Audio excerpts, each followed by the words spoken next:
time. So if I pause and just you have to forgive me for that.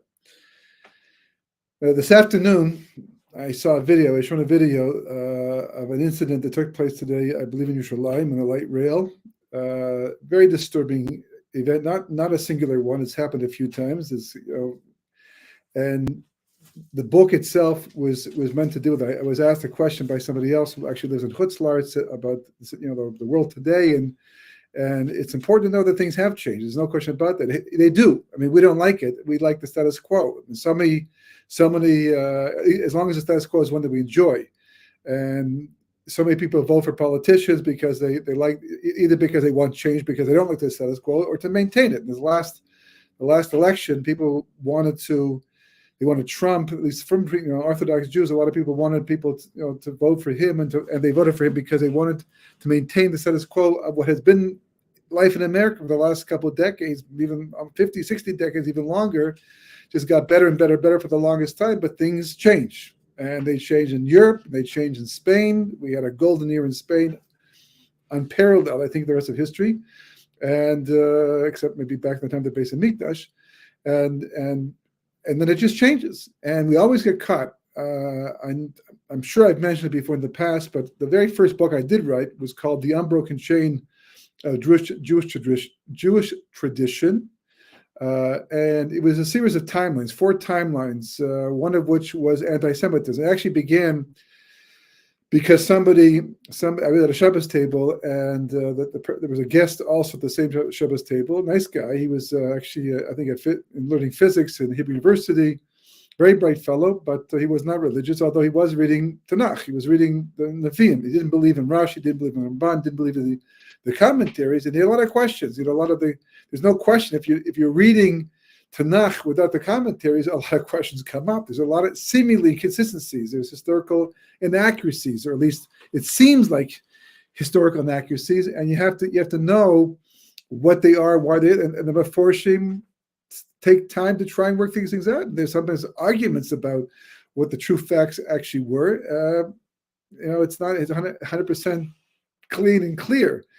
And I love history, but I didn't really get too much involved in Jewish history until that point in time, except the basics. And he was asking me all kinds of questions, and I didn't have the answers for his questions, and I felt pretty dumb, especially since I'm a believer and I'm living by Torah and mitzvahs. And the truth is, you don't have to know the history so much, because it's more the hashkafa, the philosophy, and how it makes you a better person, supposedly, or should. And a better this and a better that, because it's training you to be like God. That the whole point of Torah is to bring out the Tzalem Elokus in a person. The Torah says we're made in the image of God, and it's a potential, as this foreigner points out, and we have to live up to that potential. Anyhow, after that Shabbos, I thought to myself, well, this is, if I'm going to be involved in outreach, and I was for this very day, I have to make a point of knowing a lot of this history. So what I did basically was I took a piece of paper and I started to plot different events on a timeline, very rudimentary, very rough, mostly for myself. And the more I put down, the more I needed, and the more I realized was left out, and I had more questions. Unfortunately, there weren't a lot of history books at that point in time from perspective, which was a problem, but there were a couple of very good ones. One was by Zechariah Fendel, and one was by Victor Miller on Jewish history, pretty complete as far as our tradition goes. And I was able to take information from those books and put them on the plot. I would do it during lunchtimes, because in the morning I had learning seder, afternoon learning seder, nighttime learning seder. So in between, I would work on this, and I enjoyed it because I enjoy graphics, and I also enjoy learning. It was a nice perspective, and I was very surprised what came up as I began to plot these things, and I got this idea to add more and more and more. It eventually became so complex that people who were watching me do it said, "You should publish this. Everyone could benefit from it." It was one of the first. Now there's a bunch of timelines out by different authors, but it was one of the first, Jewish timelines from a Torah perspective that came out at that time, full color.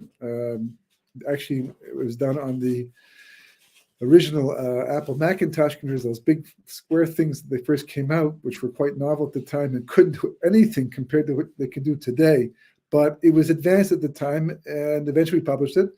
But as I was doing this, it was just one timeline. So I decided to add other timelines and other perspectives, one of which was anti-Semitism. And a friend of mine who was at yeshiva with me at the time, he had a book called Anti-Semitism, the Causes and Effects of a Prejudice, written by a Jew and a non-Jew, talking fast to try and get a lot of information in 45 minutes.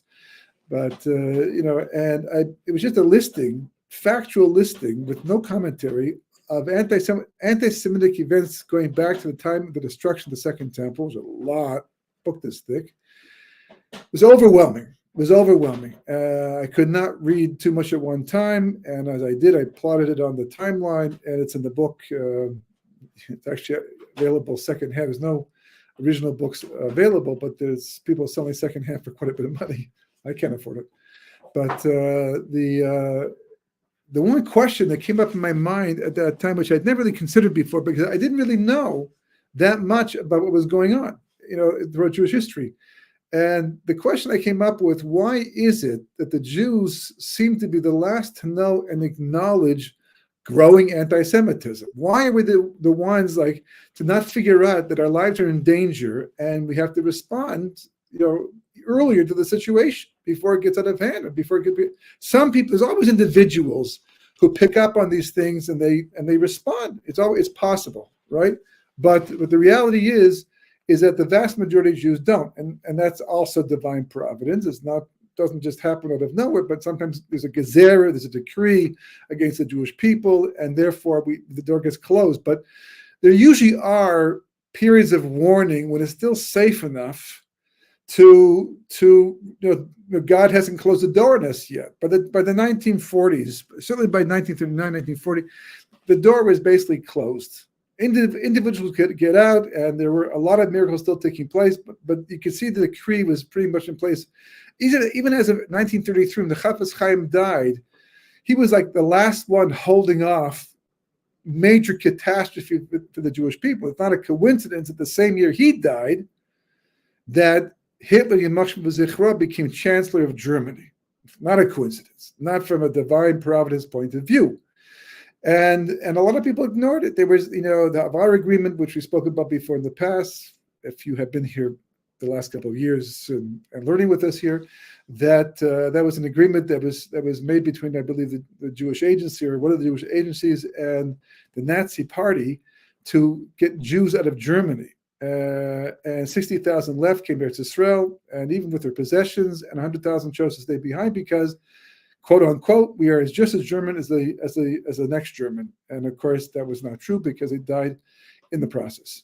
They died in the camps. They did not get out, even though they had the chance to do so. So, the decree, exactly when, what, it's hard to know for sure, but Spain, other places in Europe, we hang on, and understandably so. Listen, yeah, I appreciate that, because if you're living someplace and you're enjoying it and you've invested, and that's the main thing. Right in America, it's dangerous. Anti-Semitism is up 800%. It's dangerous. It's at the fringes, but that's only because that's where God starts to give us a chance to prepare for what's coming up and respond, not to wait to see how far this will come and go. It's like a body.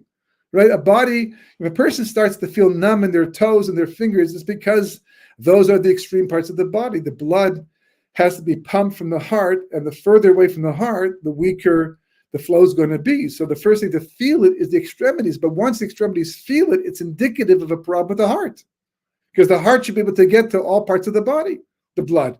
If it's not getting to the extremities, there's a problem with the central part, the heart itself. And therefore, you have to do something. You have to respond to it now before it starts to go to other parts of the body. God forbid. The same thing is true of anti-Semitism. I can't emphasize this enough.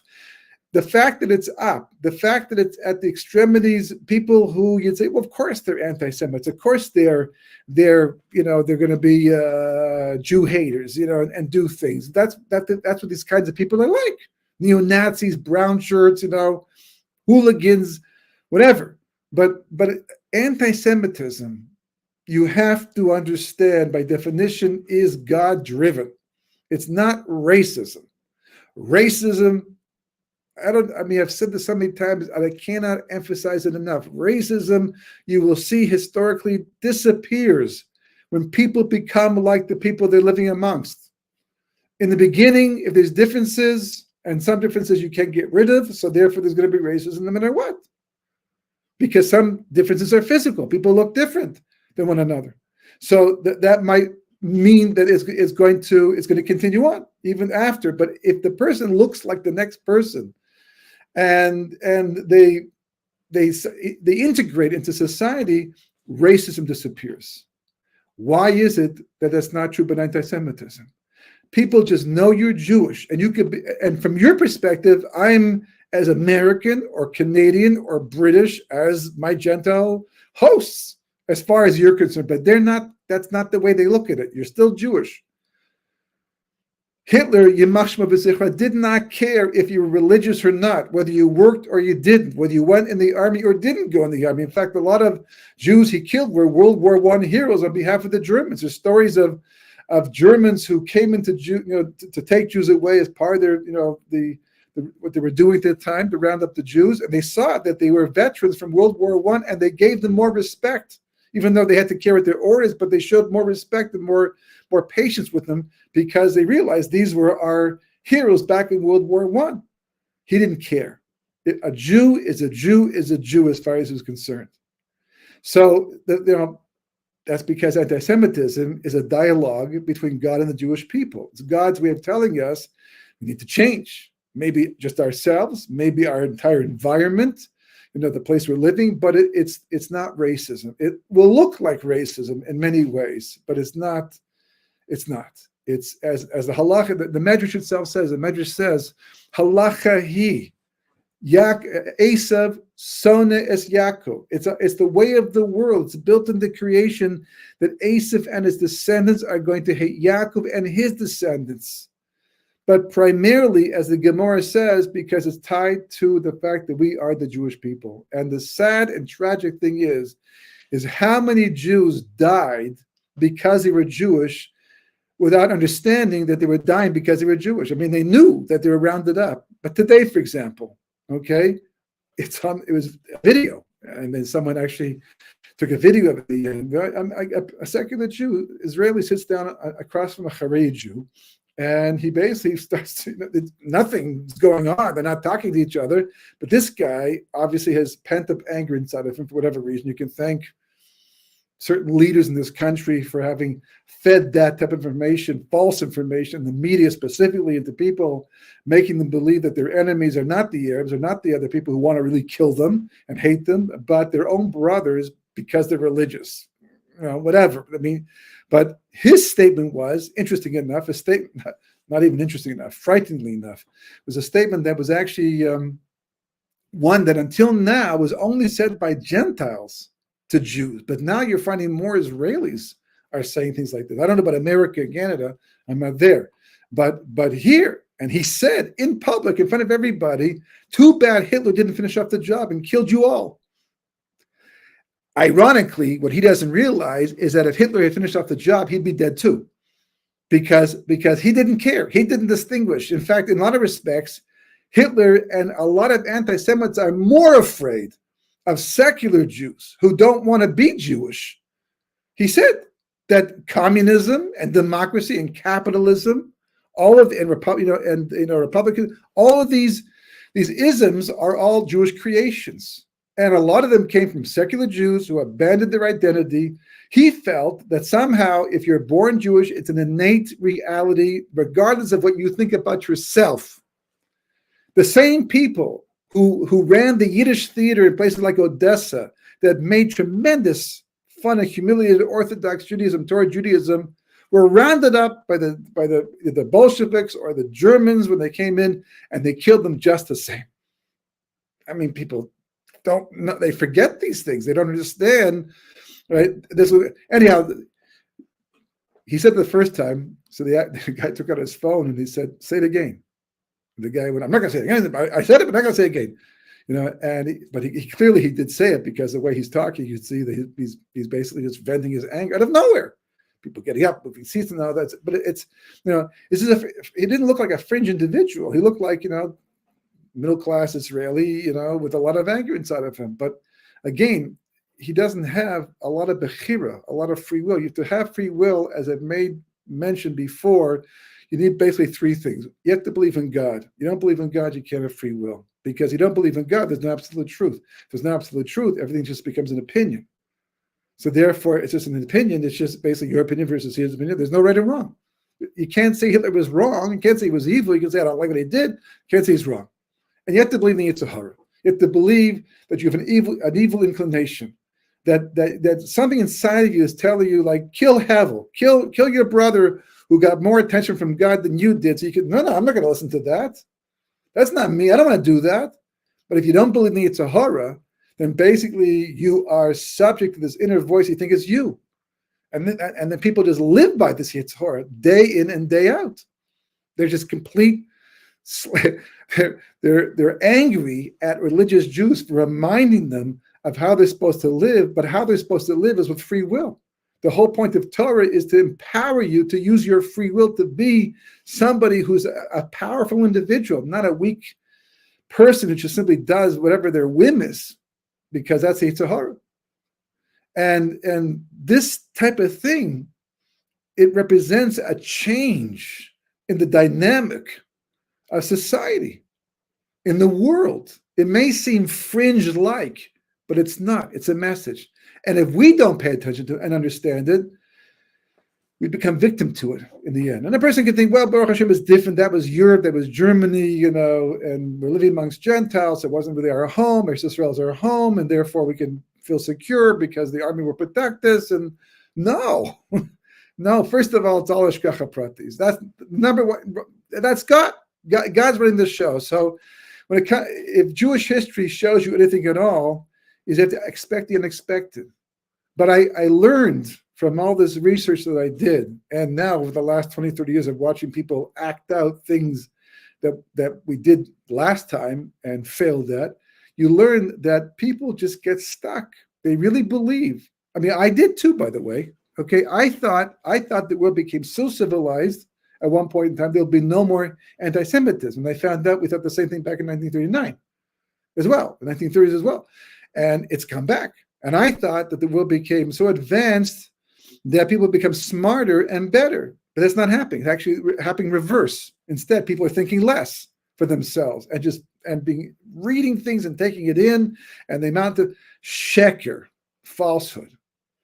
So that's why I wrote this book. That's why this book exists right now. It's not the first of its kind. There's lots of things to talk about the same idea, but it provides certain important perspectives, and you just have to know the world is changing. Changing. It's not going to go back. Now, the truth is, we said the same thing back in 2001, and we're 100% right. The world changed. The moment that those buildings, the Twin Towers, came down by a terrorist attack, it changed the world, and we never went back. Got better? No. Not certainly not wiser. Okay, if anything, there's you don't need conspiracies. You can just look in the news. You can just see for yourself. There are people running the show, taking control, using their money, using their power, using their influence to do what they want, the way they want to do it. But they don't believe in God. They're not following the Torah. They're following their own instinct, and we know where that gets us in the end, usually historically. So, what do we do? Well, Jewish history and really world history to a large degree comes down to individuals. Once upon a time, I believed you could change everybody. And that's what I tried to do, or at least at my part, to try and change everybody. But I quickly found out that is not the case. The Jewish history is made up of individuals. Individuals do things. They respond to things. Are you part of the masses? Well, probably if you're watching this, you're not. Because you care. Because you want to learn. Because you want to see something. You want to hear. Want to understand. You want to get perspective on the situation. But there's people out there, and it doesn't make a difference. Religious, not religious. I've spoken to all kinds of people. It's amazing how many people you talk to. I don't want to hear from it. I don't want to know. I was watching one of these documentaries on the Twin Towers years later. I mean, not years, but 2-3 years later, basically. And as far as I know, and I did check into it somewhat, and it seemed to be authentic. It was put together by architects and engineers and chemists and geologists and all kinds of people to check it, because no matter how you cut it, there are things about the Twin Tower destruction that raises questions. I'm not saying what happened, who did it, why they did it. I'm uninterested right now in any of that. I'm just interested in the facts that, for example, there's seismic tremors in the earth, and that as an architect student who was on that building, standing on the top of my class, listening to the guide tell us that this building was made with a certain core structure, that if a plane were to crash into it, it couldn't do not much damage other than putting a hole in the side of the building. And the kind of heat necessary to melt, they spoke about these things. And this is going back to the 1970s, 80s, and whatever happened shouldn't have happened, and certainly not as fast as it happened. So they're questions. And they looked at some of these things. And in this video, this chemist, she's talking about how, they also don't point the finger at anybody. They just raise the questions, and they validate the questions. That's what they're doing from a scientific point of view.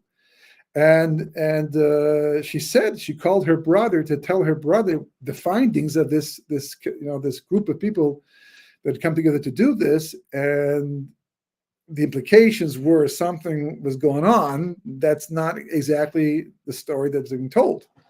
And his response was, "I don't want to know about it. Don't tell me." That's what she said. I don't know. Right? Why? I mean, this is important. If it's truth, it's a truth that's very dramatic and can have a tremendous impact in your life down the road. No, because I like my life. I like things the way they are. I want things to stay the way they are. I want to be able to continue on with what I'm doing. And somehow this kind of crooked belief that if I ignore it and I pretend it doesn't really exist, and it's not really the problem that people are making it out to be. I mean, in the 1930s, you had people going from Beit Knesset to Beit Knesset saying, the Germans are coming. It's going to be bad times for the Jews of Europe. Get out now. And they were thrown out of shuls on their ears.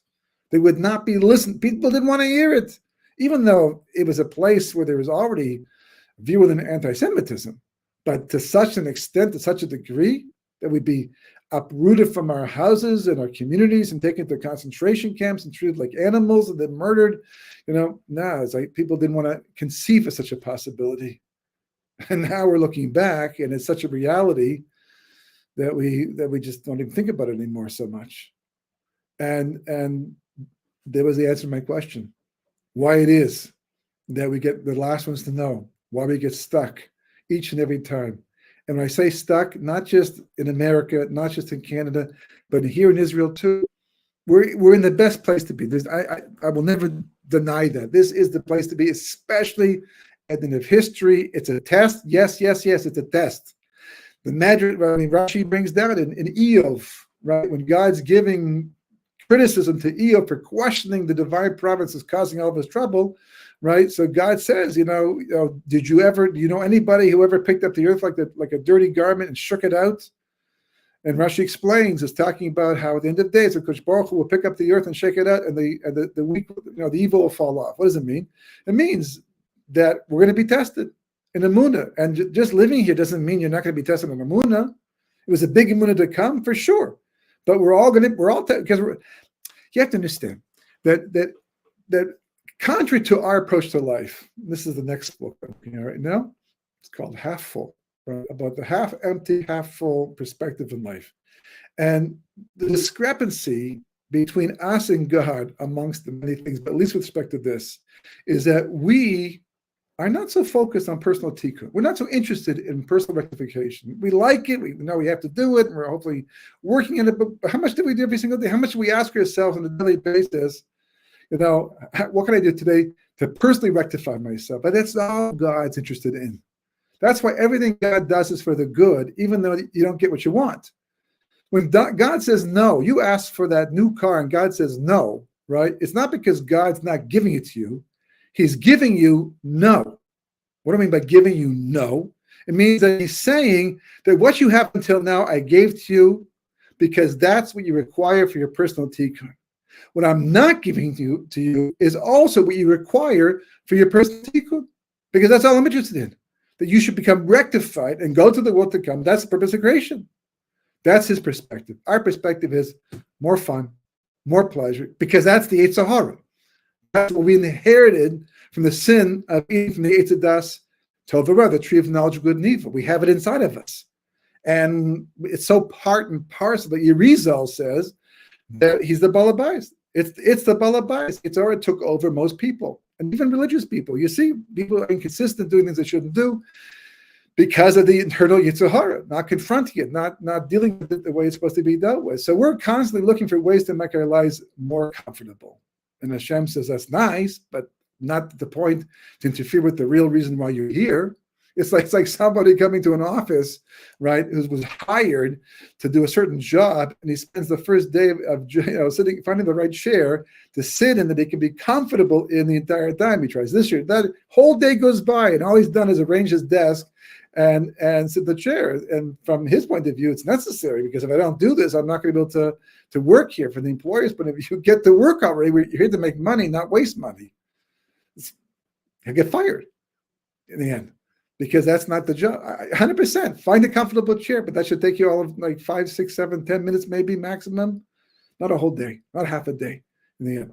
So going forward, right, this is chapter 1, and this chapter is called Bounces Right Back. Okay. So it's like throwing a ball against the wall. It bounces right back at you. When you have an argument with someone who wants to know the truth more than they want to win, good points make it in, right? You're talking to somebody who, I don't understand. I thought this is what I was told, but I don't understand. So explain to me what you're trying to tell me so I can have a better appreciation of the situation. So then you can talk and things go in, right?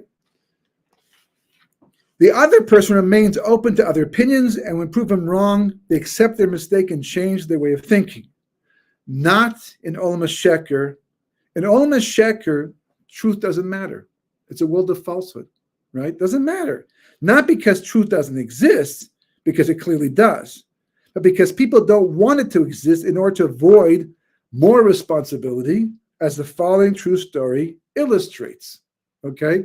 Now this is a very important point, that people will tell you, like, what's at the bottom? What's at the bottom of this man on the light rail who decided to talk to a fellow Jew, even though he's worlds apart, and say that Hitler should have killed you too?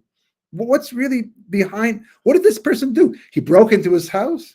He made fun of his business, of his family, of his kid. He beat up his dog or something. What did he do? He doesn't even know the man at all. He doesn't know what he's working, not working, what a family. He knows nothing about the guy. But there he's sitting, and he can see he's an Orthodox Jew. And yet he can come and say such an extreme statement. Where's it coming from? Aside from absolute insanity. But where's it coming from? It's coming from what we call self-hatred. It's like we call self-hating Jews. People who don't want to be reminded of what they're truly supposed to be. In other words, they want to live a life that's comfortable. That's the bottom line. There's nothing else. If it was a question of morality, we'd have an argument. We'd bring down our sources and we compare one to the other. If it's a question of getting to the truth, if we talk about the facts, we wouldn't shut down, just say horrible, deadly statements like that. You don't do that. That's just somebody having a temper tantrum, period. Temper tantrum. I'm not getting, it's a child, it hasn't grown up. I'm not getting what I want. I want to be like a European Gentile, to live my life like they do, without moral responsibility, without having to live by any type of system that forces me to have to improve myself morally. I want to be what I want to be. End of story. And you are a reminder to me that I'm not doing that, and therefore I hate you for it. There's a story in Tanakh like that. The story of Amnon and Tamar. Amnon was King David had a lot of wives and concubines, and consequently children from each different ones, and so he had a stepson, or it was his son, but the son had a stepsister, and he fell in love with her, and basically he seduced her. He forced his way upon her. It says his love for her was so great that he became sick by not being able to be with her, And the Mishnah says, that or at least the Tanakh says, that after he had a whole ruse to get her, and she was a tzedekah, she was a righteous woman who was a holy, and this is what he did to her. In the end, her brother killed the guy, Amnon.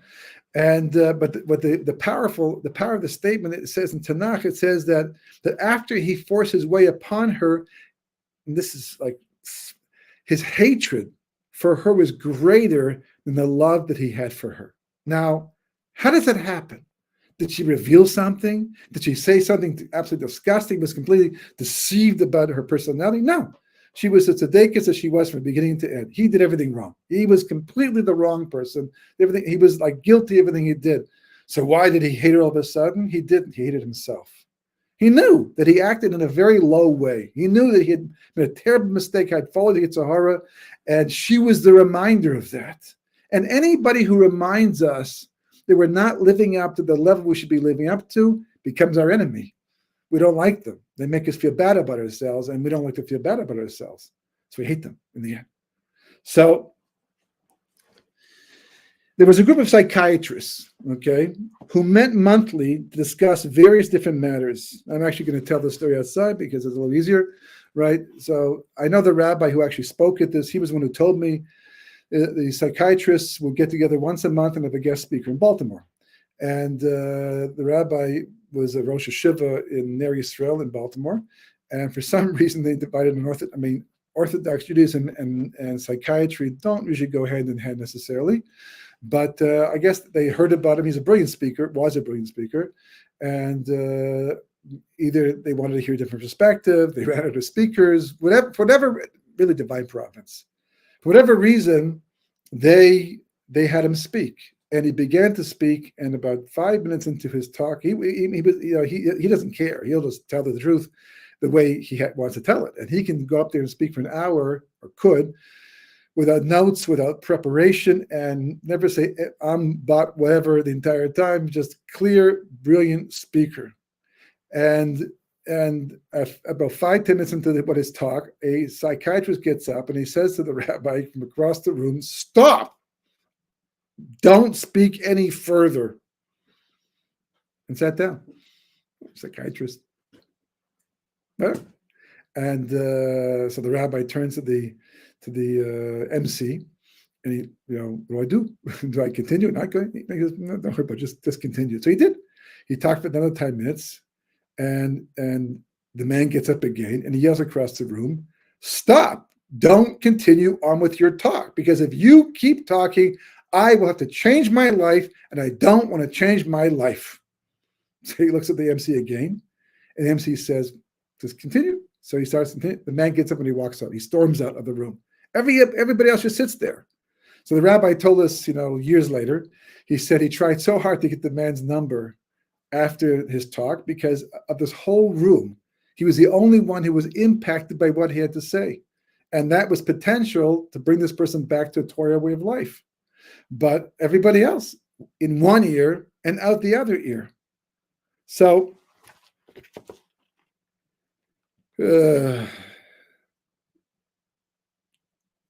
So you see, this is Kir V'chokim, Torah outreach all the time. You see this, sir. So this in Kir V'chokim, Torah outreach all the time. You get people at a seminar who seem to be taking everything in and allowing themselves to be impacted by what they are hearing. They seem certain to sign up for follow sessions. And you see, they have these discovery seminars, where they give these evidence for Torah, and they're brilliant. Arachim were the first ones to do it. I've sat through part of these things, and it used to be a week long, then a weekend long. I don't know if they're still doing it, but you'd look at the people's faces, and they looked like they were being affected by it. But in the end, they just get up and walk out like they would from some movie they just saw, and which has no life implications. I mean, if a couple of people turn around and say, "That was very interesting, where do I get more?" It's already a tremendous success. You can have a group of 35 people, and maybe one, maybe two, maybe three might do that. The rest just get up and go on with their lives, as most of us do in certain situations in the same way. So I once spoke to someone with the intent of getting him to at least try out a class or two at the yeshiva. This goes back to the mid 1980s. Okay, for an entire hour, he just sat there and listened to every word I said, which tricked me into believing I was getting to him. I mean, literally just sat there. I just talked to him and I gave him all my best outreach information to try to convince him that at least it's worthwhile to come to a class and check it out. You get free lunch anyhow. Just check out a class and see what happens, because that may be that all he needs to be introduced to Judaism and come back. And lots of people have done exactly that. And most of the time they argue. Most of the time they put up a fight. They go, kicking and screaming.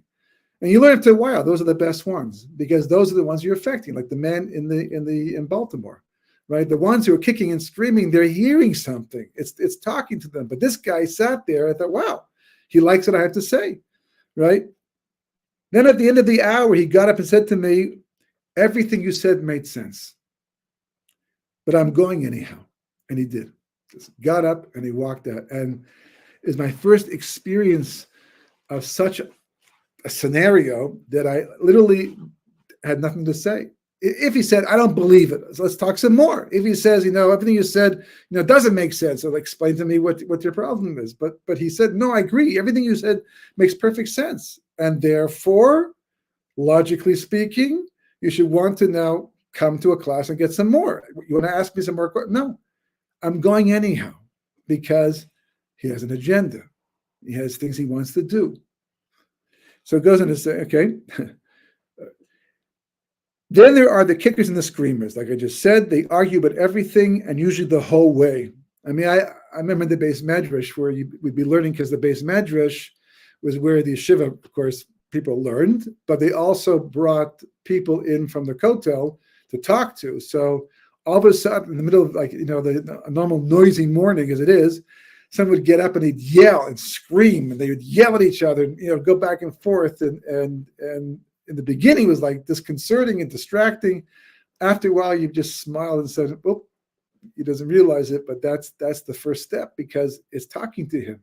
And even if, there's a story, not in the book, but a story about, I wasn't there at the time, but they tell the story, and you can assume it's true, about somebody who was biking through Europe and eventually came to Israel, was biking through Israel, a motorcycle, right? By the jacket, the whole thing, looked the part, didn't look very Jewish at the time, but Rav Schuster Tzatzal, who used to, at the wall, he just said, "Are you Jewish?" And he'd say, "Yes." So he'd bring, he didn't care what you looked like. He saw the soul in a person.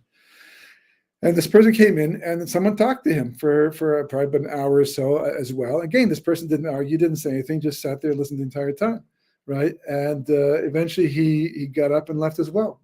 And no one ever heard from him again, except about 2 years later, when the person who talked to him went back to Florida to finish off his degree. He asked to be set up in a room with anybody who might be Orthodox. And it turns out there was another Orthodox Jew at the same college, and they were roommates. And he walked into the room, and as he walked into the room, the guy looks at him with a look of recognition. And he says, he calls him by his name. So he just assumes at first that he just being friendly, because two Orthodox Jews in a Gentile environment, chance to be friends. And he says, and he realizes that the other one, he doesn't recognize him. He says, "You don't recognize me, do you?" He says, "No, why should I recognize you?" He said, "Remember that biker that came through the yeshiva about 2-3 years ago and just walked out?" He says, "Yes." He says, "That's me." And the guy literally almost had a heart attack on the spot. He said, "What do you mean? It's just you? What happened?" He said, "There was a couple things you said, even though as I drove off, that touched me inside, that got to me inside, that made me wonder about the smallest thing. And I went back to Florida and I asked one rabbi who wasn't so religious, and he didn't have a good answer for it. So I asked a little bit more religious, he didn't answer. I went to a rabbi, a Chabad rabbi, and he gave me a great answer for it. And he invited me for Shabbos, of course. And I went for Shabbos, and one thing led to the next thing. And eventually I just kept going, and I became religious." You never know, but this is, when someone gets in, a point gets in, it has the power, not necessarily on the spot immediately, but it has the power to impact a person and change their whole perspective over time and bring a person back, everyone on their own schedule. Anyhow, so it works both ways. It is amazing how many people have taken up causes that they barely understand, or completely misunderstand. You can go through a lot of popcorn watching videos of experts, including a former Palestinian to whom truth makes a difference, who have confronted supporters of the Palestinian cause against the Israelis and proved them wrong, factually wrong about everything. In other words, you can see it. I've seen it myself where there's one person, he's actually quite well known, as get his name offhand right now. He's an ex-Palestinian, and he's taken it upon himself to try to get the truth out there about Israel and the Jewish people against the Palestinians. And he's gone, I think also at the University of Florida, he went to a certain group that was pro-Palestinian and confronted them with the facts. He made them have to tell him where they got what they said. And of course, they got very frustrated and very angry at this guy because they realized they knew nothing. They realized that they were taking up causes they didn't understand, that they were saying things that they had not proven or backed up, but just taken, as fact. And as I mean, how it's incredible. You live here, you see the truth. And of course, I'm biased. We're all biased, but you have to be truthful before God. So being biased in your favor, is not really to your advantage either. You have to be truthful about everything as much as possible. And you see the reality, what's going on. And then you listen to people 6,000 miles away or 9,000 miles away talking about what the Israelis are doing to the Palestinians. And, and the truth about the situation because the Palestinians themselves will tell it to you. They will tell it to you. I've had these discussions in the past. We had Arab workers and they talk about these things. But that's the world. And you can't talk to them. And he tried to show them. I can tell you, I'd be very surprised if any of them said, "Wow, I'm out of here." That's I didn't know that. I thought, this is terrible.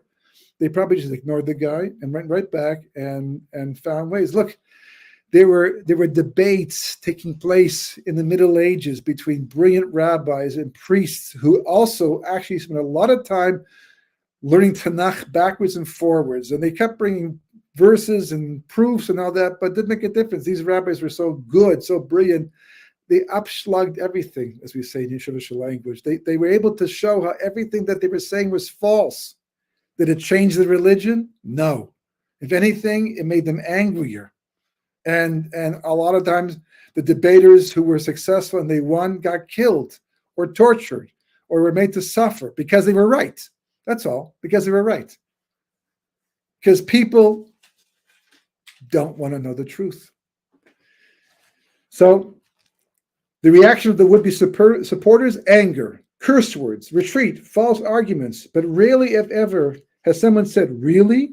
How do you know that?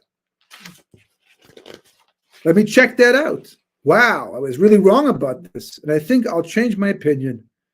Parasites, bloodsuckers. These are just some of the more affectionate names some secular Israelis have for their Haredi brothers. As far as they're concerned, religious Jews do not serve in the army or pay taxes while taking funding from the government they do not support.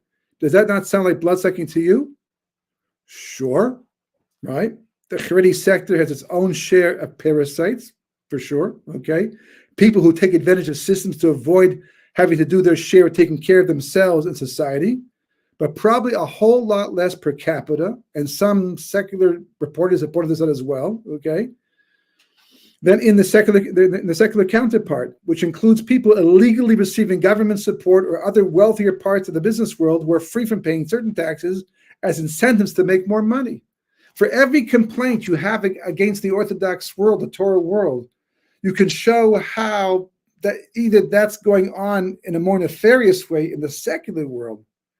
I mean, you look, for example, just one comparison, one important point, that so much of the money that people don't even have goes to support people who are less fortunate, not because they're not working, not because they're lazy, because that's their muscle, that's their life, for whatever reason. Some people try to go into business, but they couldn't make it work or make it work enough because life is very expensive and the salaries don't always match it. And the government said, we're not supporting the poor anymore that much. Do it on your own. So they did.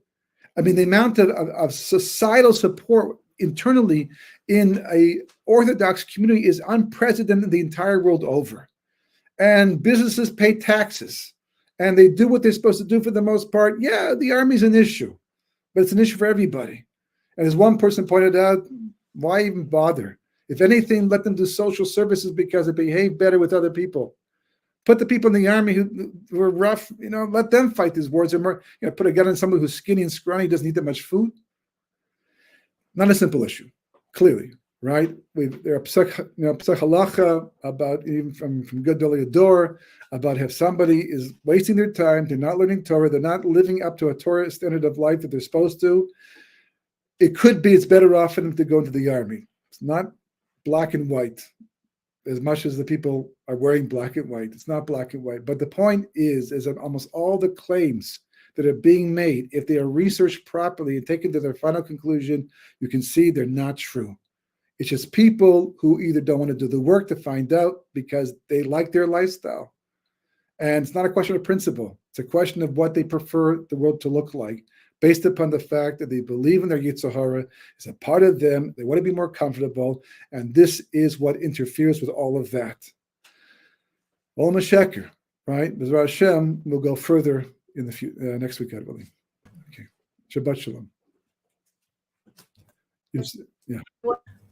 Just a question. As